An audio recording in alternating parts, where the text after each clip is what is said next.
అంటే కేసీఆర్ టెక్నాలజీ పెంచిండు పాపం, అందుకే ఫోన్ ట్యాప్ చేసినట్టున్నాడు. మధ్యలో టెక్నాలజీ మీద అవగాహన కల్పించడానికి చేసినట్టుండదు.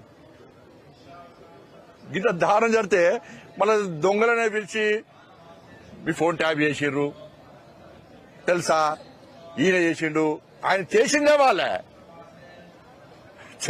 వాళ్ళని తీసుకొచ్చి మీరంటే ప్రభుత్వం చిత్తశుద్ధిని ఇవాళ ఏందో బయటపడ్డది. ఇవాళ అంటే ప్రభుత్వానికి కేసీఆర్ కుటుంబాన్ని అరెస్ట్ చేసే దమ్ము లేదు వీళ్ళకు.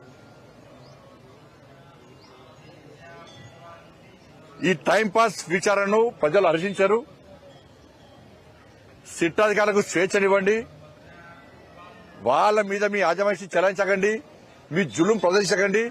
మంచి అధికారులు, సిట్ అధికారులు, వాళ్ళ బ్యాక్గ్రౌండ్ తెలుసుకున్నాను నేను అధికారుల విషయంలో. వాళ్ళకు స్వేచ్ఛనివ్వండి. ఈ ప్రభుత్వం ఇట్నే వ్యవహరిస్తే ఆ సిట్టు విచారణ చేసే అధికారులు కూడా మాకు విచారణ వద్దు ఏమొద్దని చెప్పి పారిపోయే పరిస్థితి వచ్చింది. వాళ్ళు కూడా ఈ ప్రభుత్వ వ్యవహారశాలి వల్ల నిజాయితీగా పనిచేసే అధికారులు కూడా విచారణ చేసే పరిస్థితి లేదు ఇవాళ.